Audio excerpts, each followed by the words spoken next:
Hello everyone, welcome to the session.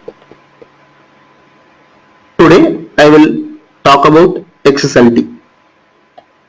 XSLT stands for Extensible Style Sheet Language Transformation.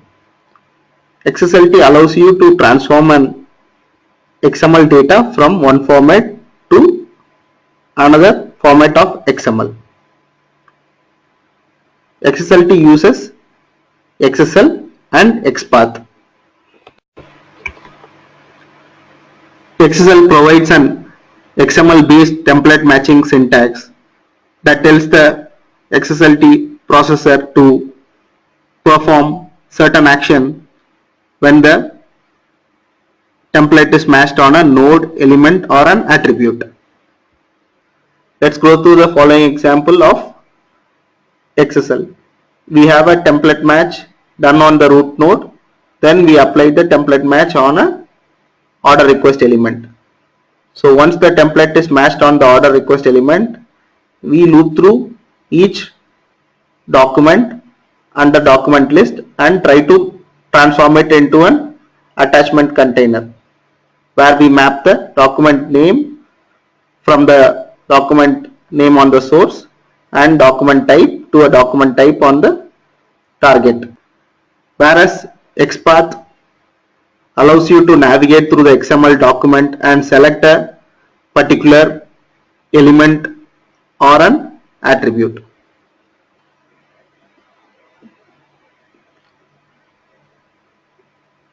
In the first query, we select the orders node in the order collection.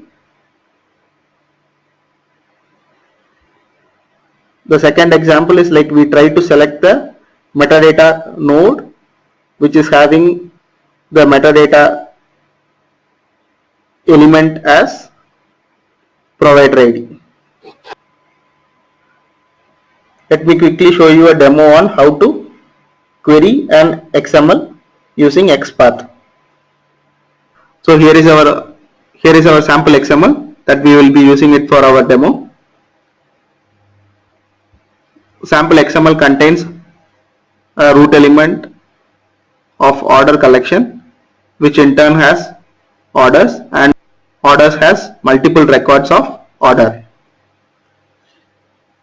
So let me first explain the relationship of XML nodes.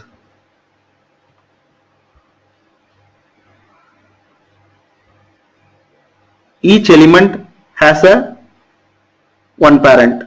In our shown example, order element is a parent of metadata collection, order number and reference numbers element.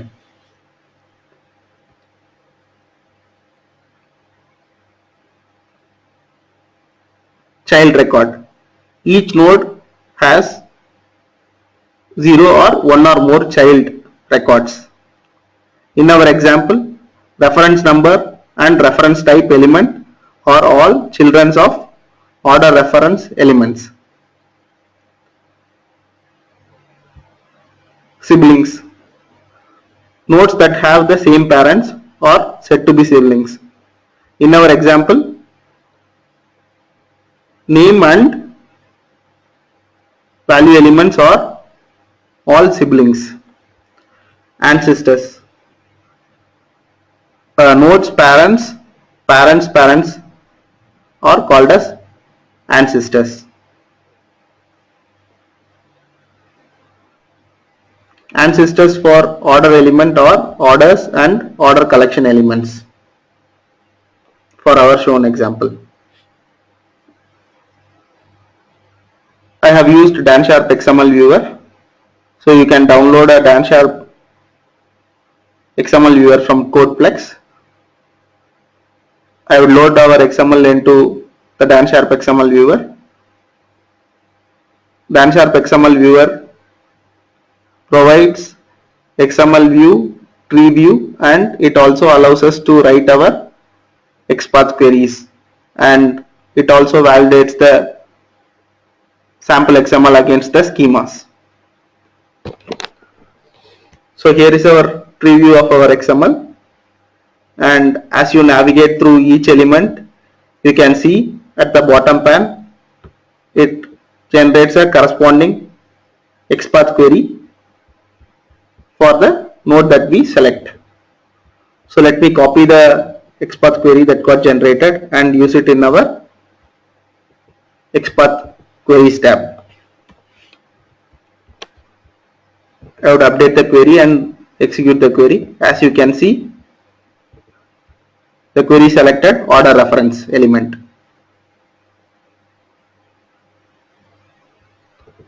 So similarly, I can select a order, and as I have selected the second order record, it has added an index. Let me copy and go to the XPath query, and I would remove the index it generated and execute the query. You can see two records of order were selected along with its child elements.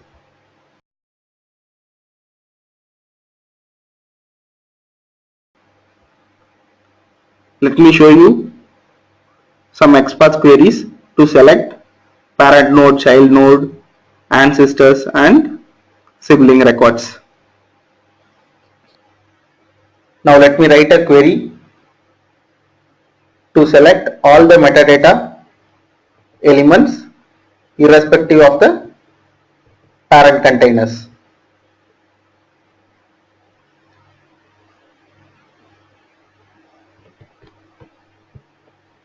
Let me copy the query and go to the XPath query.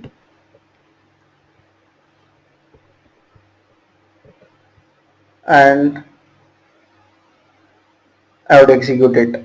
As I have selected a specific order record, it is yielding the metadata records that are under the second order record.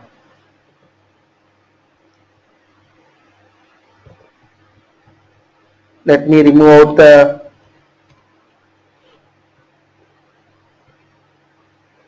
second index of the order record and re-execute the query. As you can see, it has yielded me 8 records of metadata. Let me write a query to fetch only the metadata records that has name element as provider. So in order to write a specific condition, let us first select the record that we have to fetch, and we would remove the last square bracket and add the node that we have to use.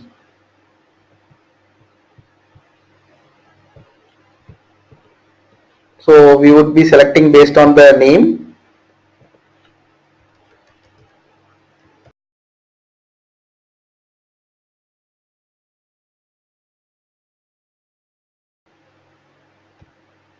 and in order to select the value, we can use dot equals to and provide the value as provider ID. You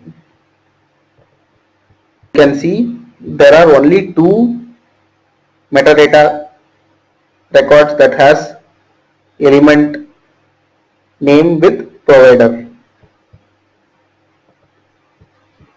and when I execute the query, I am able to select only the metadata records that has name element coming with provider ID.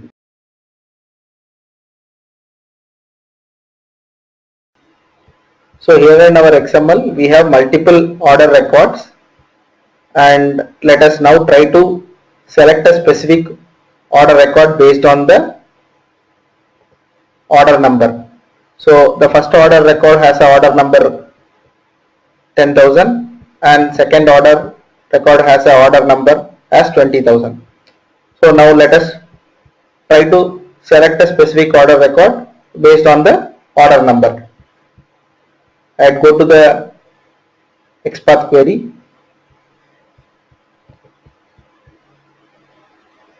and I would write the XPath query to select all the order records and execute the query, and as you can see both the order records got selected.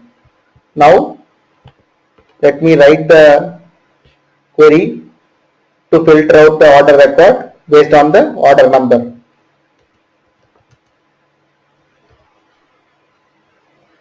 So here I would be selecting the order record which is having the order number as 10,000.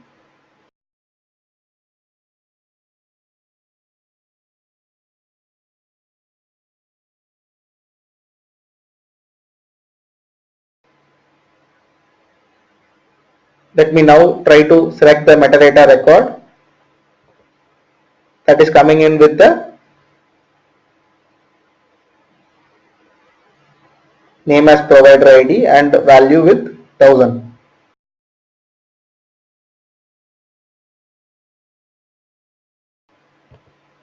Let's first select all the metadata records.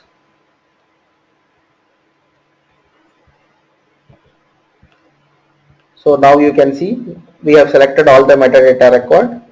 Now we will write our filter condition to select a specific metadata record. Now we will write the filter condition to select the metadata record that is having name as provider ID.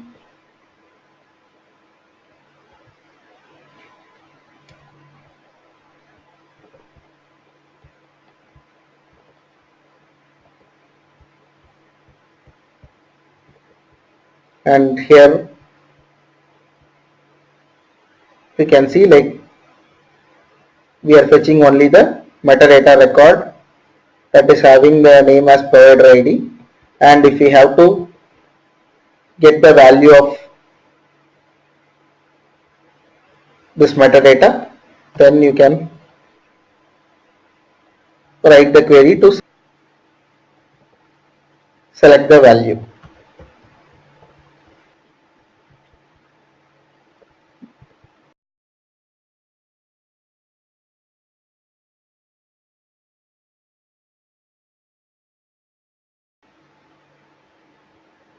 So here you can see like all the XPath query is coming with the local name and the namespace, and if our XML is not having any namespace associated with it, then you can directly use the XML node names.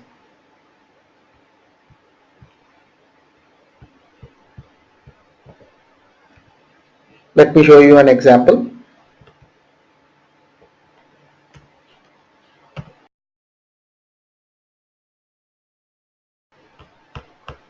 So / order collection will select the complete XML as it is the root element.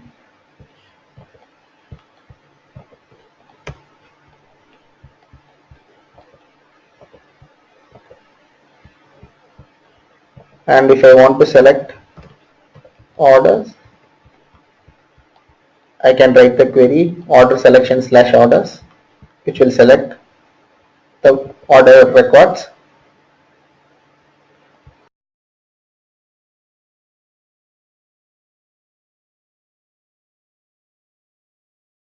You can traverse through each node and write a specific query to select a specific element from the XML document.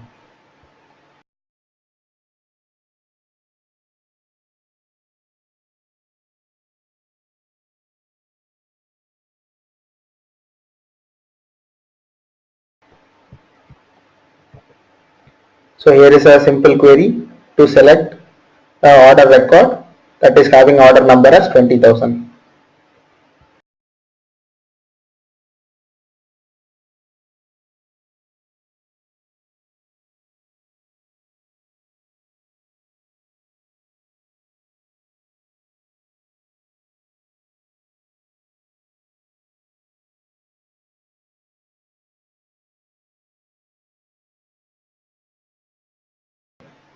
Here is a simple query that selects the order record which is having order number as 1000 and the metadata element value, which is having an element name as provider ID.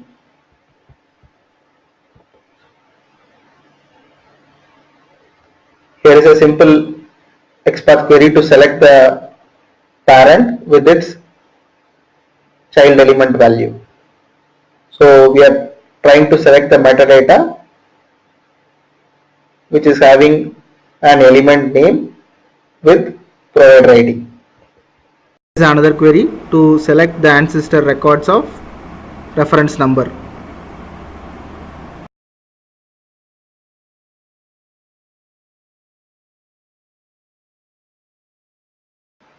I have shown how to write XPath query with the help of TanSharp XML viewer.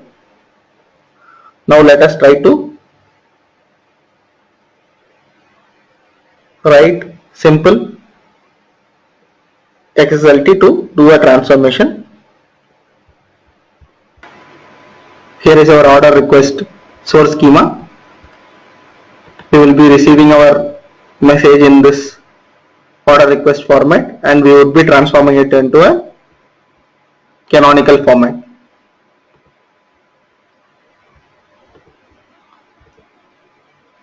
We would try to achieve this transformation using plain XSLT. Let me add an XSL file.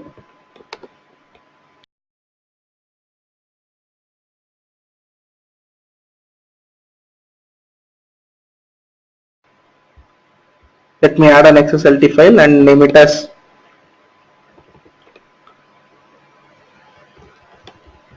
basic XSLT.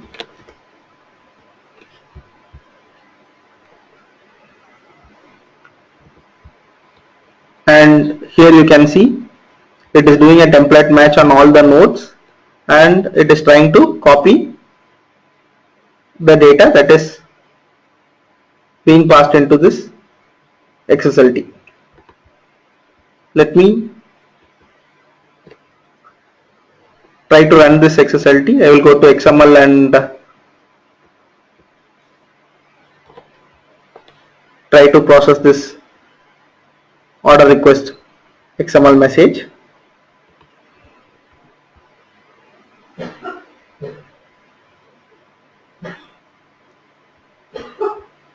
And it translated the order request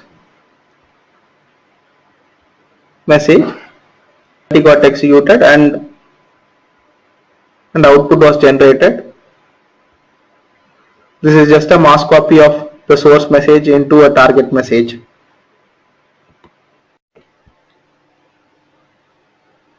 Now let us customize this XSLT to do the transformation from order request to canonical message. I would include the namespaces for the order request and canonical message on the XSLT style sheet header.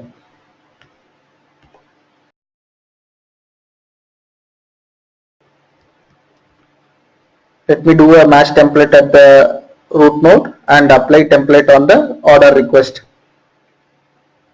element.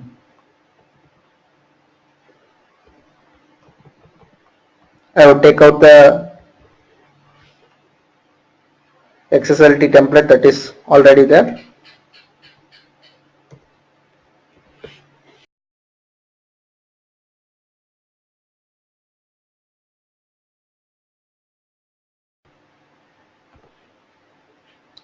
I would do a match template on the root node. Then I would do a apply template on the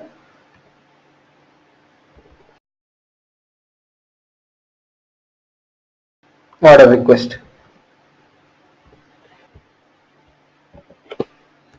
Now we will define a template match for order request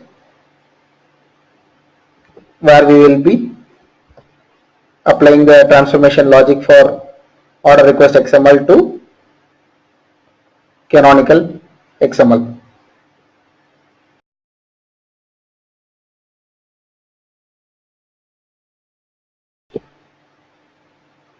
So using XSL element, we will create a canonical root node.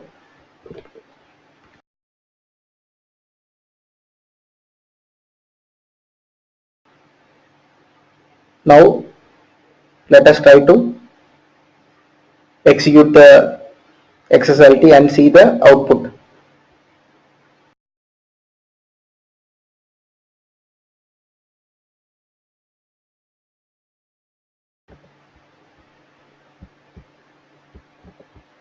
So here is our order request message.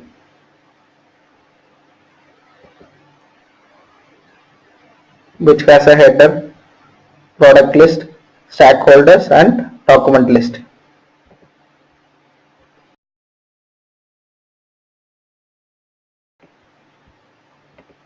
We will provide the order request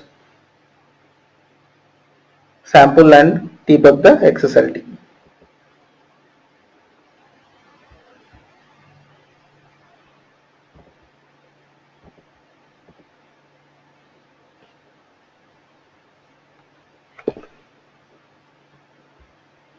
So on the root element, we are applying the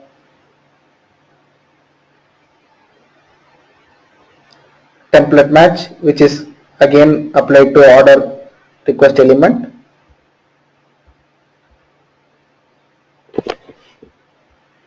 And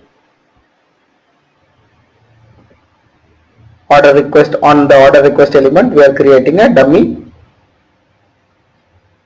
canonical element. You would write a template to match all the elements on the XML and try to copy the element and apply the template again to normalize the attribute value and node values. So we will write a template to match all the elements.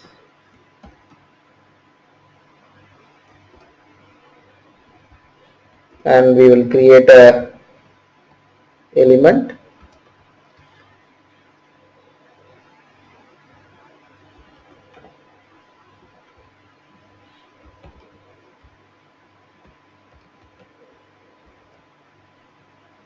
with the local name, and then we will apply the template on the attributes as well as on the child element it would contain.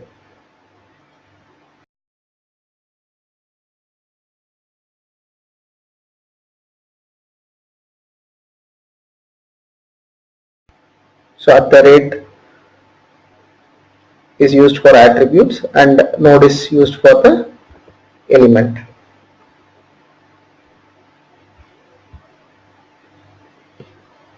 Let me write the template match for attributes and normalize the spaces and assign the value.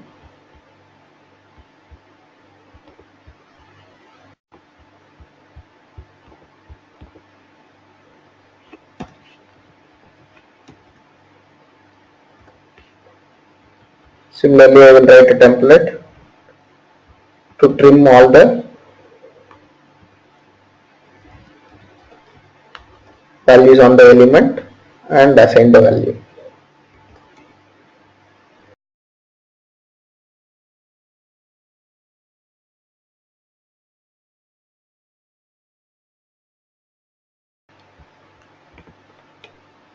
Now let us apply the transformation logic on the order request template.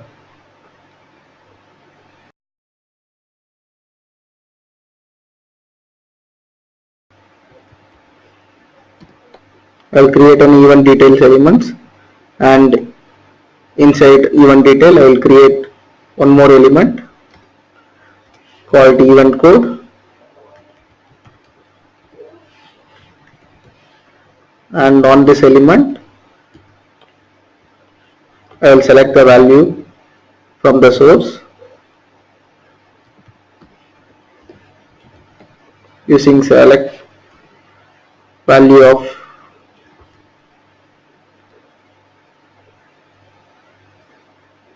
I will select the value from the source using XSL select value of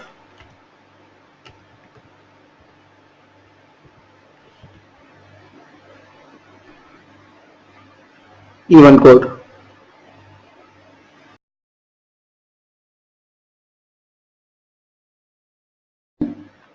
Let us again execute the XSLT and see the output.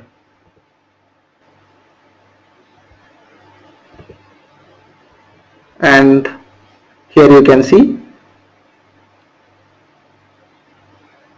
on the source message XSLT was applied and we were able to do a transformation to a canonical, and we created a transformation from source to destination where we mapped the event code on the target.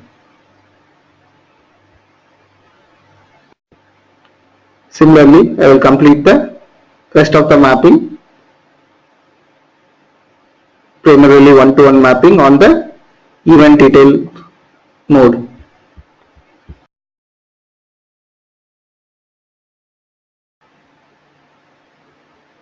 As you can see, I have completed the mappings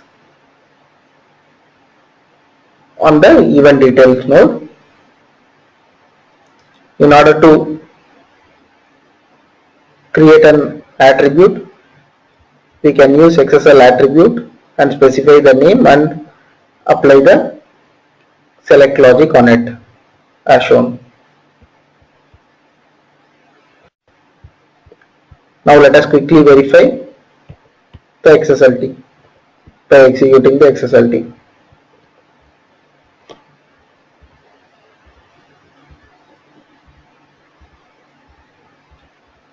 And as you can see, the template match on order request is executed, and where we are doing a transformation from order request to canonical.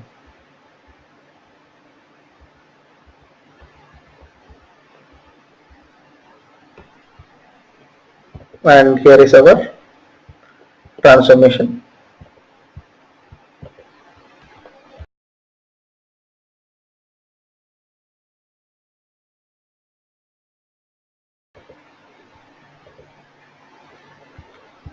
You can even directly specify the node name that you want to create instead of using XSL element.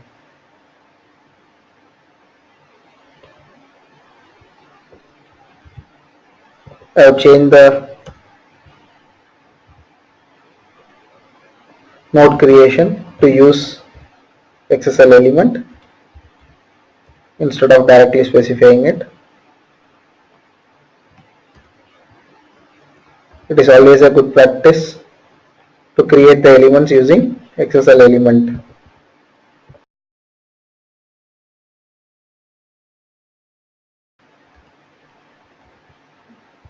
Now let me re-execute the XSLT and see the difference that it makes on the product name element.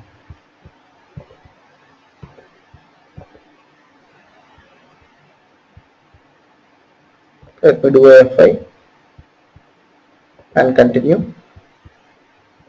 So here is our transformed output, and here you can see, as we have used XSL element to create the node, it has taken out the namespace associated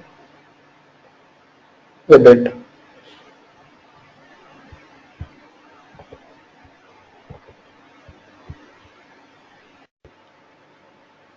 Now let us try to do a transformation for the document node on the source to attachment node on the destination.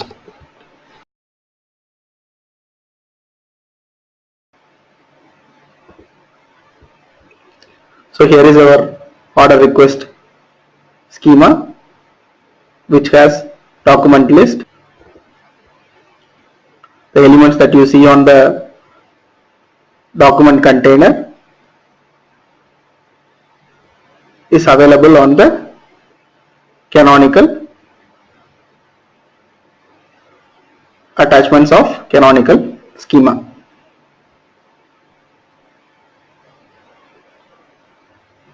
So it is just easy for us to do a mass copy of the elements that are there in the documents to the elements of attachments. So now let us write a XSLT to do a mass copy of data from document container to the attachment container on the canonical. And as we would be receiving multiple records of documents on the source, we have to loop through each record and apply a mass copy logic.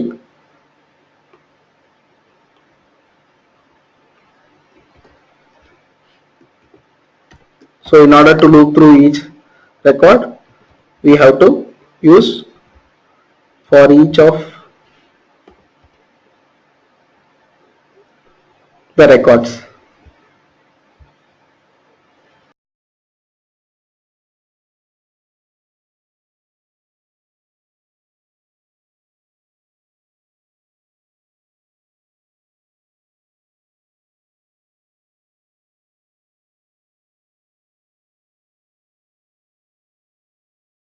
So here is a simple XSLT to copy all the elements on the document container to the attachment container on the canonical. Now let us execute the XSLT and see the output. As you can see, we were able to do a mass copy of data that was there in document container to the attachment container on the canonical. Let us debug one more time and analyze the match template that we have applied on the attachments. And as you can see, for each of document, it will create a attachment container. Then it will try to apply the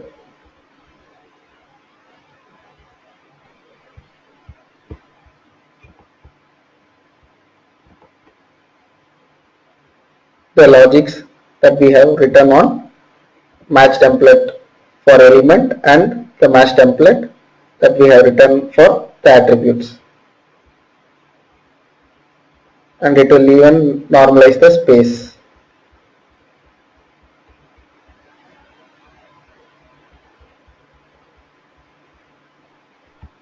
Let me continue.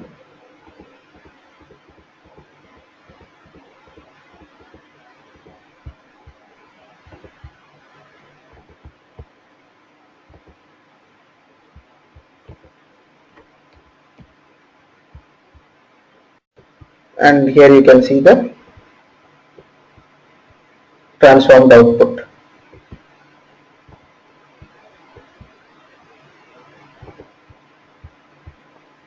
Now let us try to do the transformation from the stack holder on the source to the stack holder on the canonical.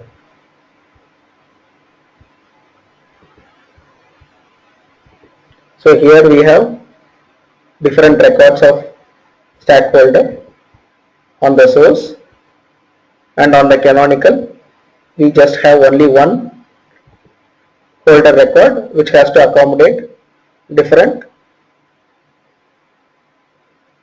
elements from source.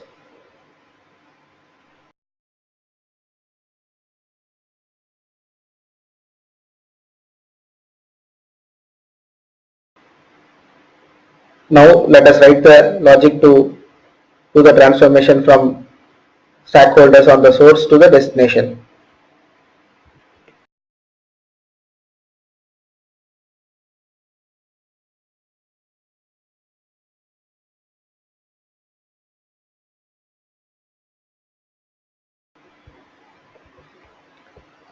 As there are multiple records of stack holders on source, we have to loop through each record and form a holder record on the canonical.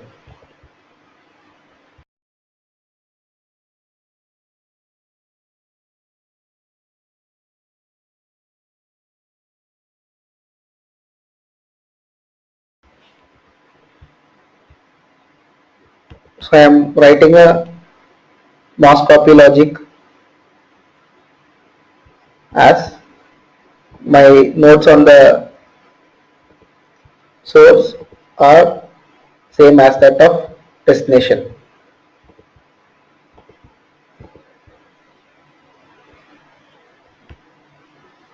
And if in case we have to write our own custom logic, we can even do it. Let me write the custom logic to do the transformation for this requester agent.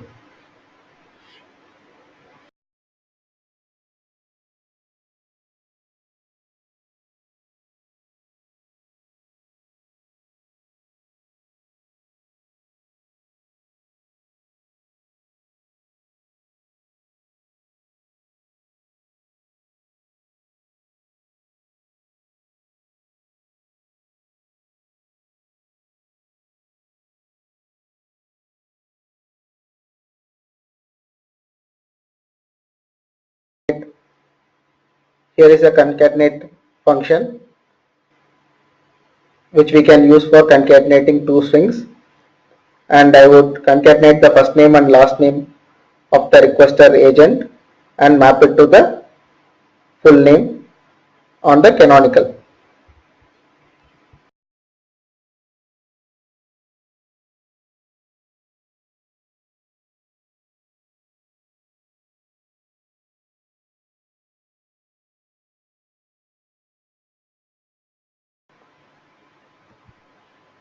I can even define the attribute on the folder based on the requester agent.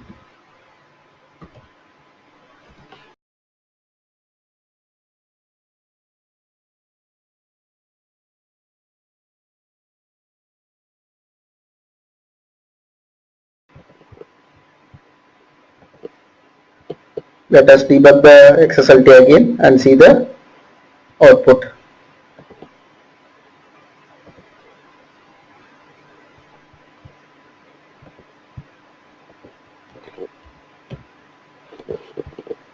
And as you can see,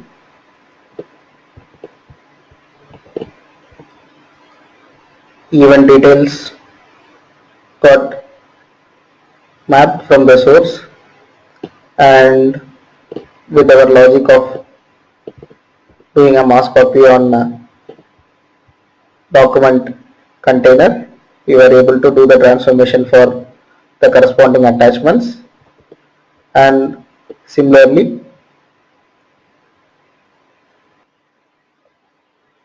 all the elements of stack holder got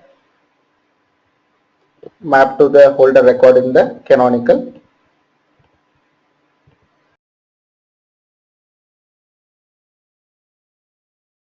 As we have wrote our own logic to do the transformation for requester agent, it was also even mapped to the holder record, but we were able to customize and map it. Now let me show you how to use XSL choose. So here you can see on the product info mapping we have an attribute called type, and I am doing a direct mapping from the product code on the source.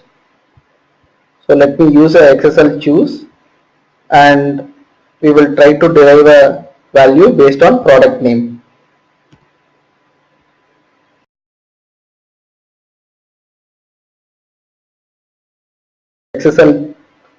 XSL choose is a equivalent of switch statement in C#.NET.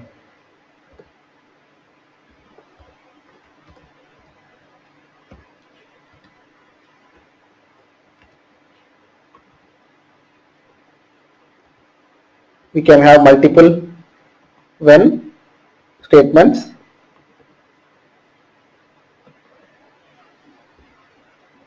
and we would have a default statement. If in case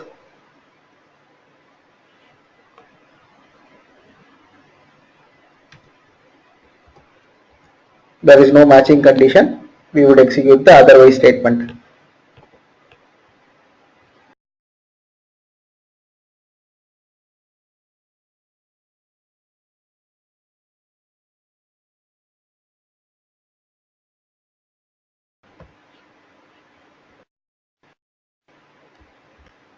We can even declare a variable and assign the value of an element.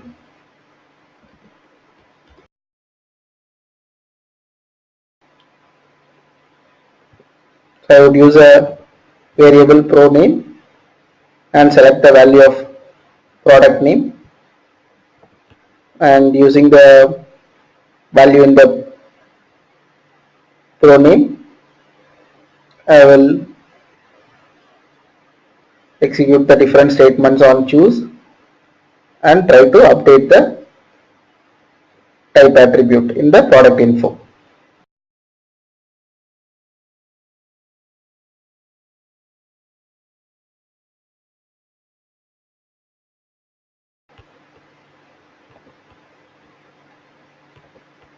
We would execute the XSLT again and debug to see the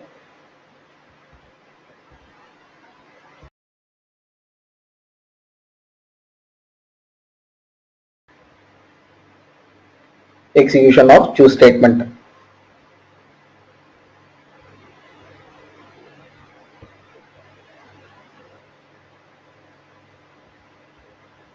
As it did not match any of the conditions, it executed the otherwise statement,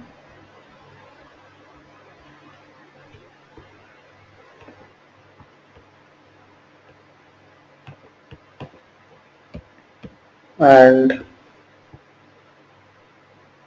you can see product info type attribute is updated to 4. Now let us update the product name as ABC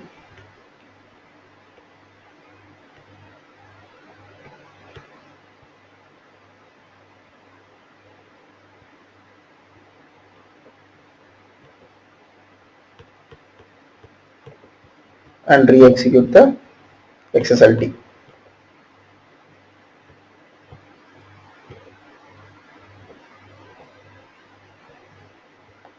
And you can see the type attribute is set to 1.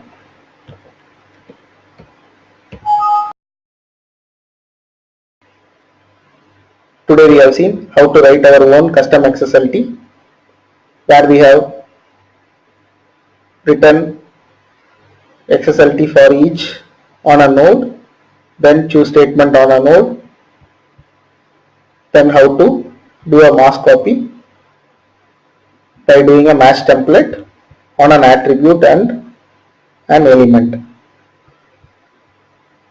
Even we have seen how to query XML document using XPath. Thanks for watching the video.